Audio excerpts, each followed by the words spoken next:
28 Juli Taiwan mencatat penambahan 18 kasus lokal, 2 kasus asal luar negeri, 8 diantaranya berada di kota Taipei, 6 kota New Taipei, Taoyuan 3 kasus dan Kaohsiung 1 kasus. Komandan CCC Chen Sejong menjelaskan juga kondisi pandemi masih dalam batasan terkontrol. 整体疫情在不管是从疫调面来看，或是在整个病例的一个集中的情况看起来，都在比较掌握的范围之内。 Sehubungan dengan adanya petugas kebersihan di stasiun kereta Taipei yang positif tertular, pertokoan di lantai 1 ditutup selama 3 hari untuk desinfeksi. Tanggal 28 Juli, pemilik gerai telah siap membuka toko, namun harus memiliki hasil uji tes PCR negatif baru boleh beroperasi.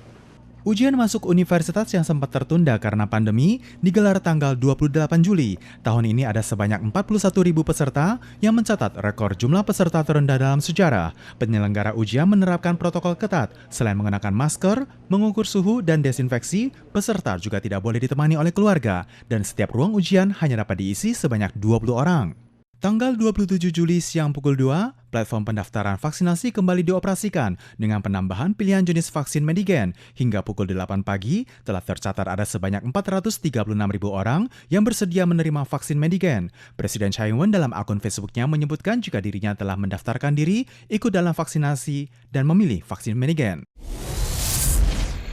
Hari pertama level waspada pandemi tingkat 2, banyak lokasi wisata yang dipadati pengunjung. Pantai di Sincheon, Hualien, terlihat wisatawan yang asyik beradu motor pantai sembari menikmati sinar matahari. Objek wisata terkenal lainnya Danau Liyi juga mulai mengizinkan aktivitas air bagi wisatawan.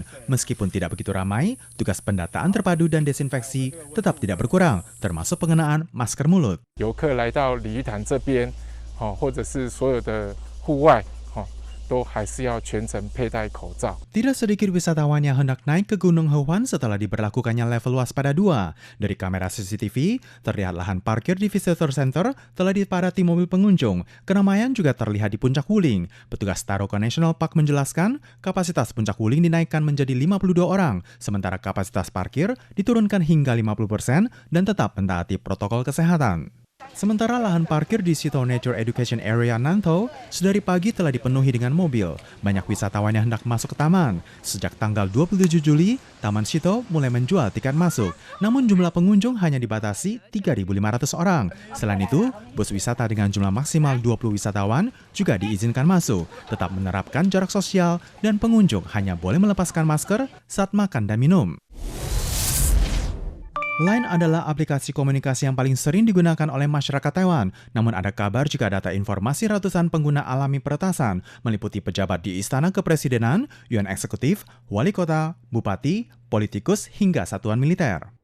Perusahaan Line merilis pemberitahuan sebegitu sistem menemukan adanya peretasan dan segera melakukan proteksi serta pelaporan. Line menegaskan bahwa pihaknya akan mengambil langkah selanjutnya. Namun berkenaan dengan data yang bocor, Line tidak memberikan penjelasan lebih lanjut. Ada media yang memberitakan jika Line telah mengirimkan pesan kepada pengguna terkait kasus peretasan dan meminta pengguna dapat membuka fungsi kode sandi. Selain itu juga telah memberikan laporan kepada pihak Istana Kepresidenan di mana selanjutnya akan ditangani oleh Lembaga Keamanan Nasional. Virus varian Delta mengoyak Indonesia dengan jumlah total 3,1 juta kasus positif. Penanganan darurat di Indonesia kembali diperpanjang untuk yang kedua kalinya. Namun aksi demo sporadis tetap terjadi di berbagai tempat. Ditambah dengan tekanan dari korporasi, pemerintah memutuskan untuk membuka sebagian aktivitas ekonomi. Toko non-kebutuhan primer diizinkan beroperasi hingga pukul 3 sore, sehingga mengurangi tekanan kebutuhan hidup masyarakat.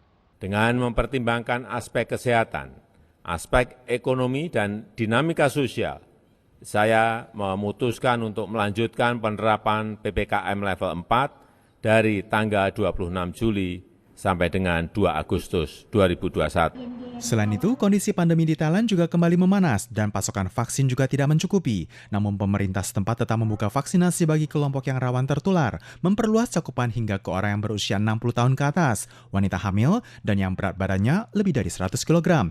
Sementara jumlah produksi vaksin OEM setempat tidak mencukupi, sehingga pihak farmasi AZ mempertimbangkan pengalihan vaksin dari kawasan lain untuk didistribusikan ke negara-negara kawasan Asia Tenggara.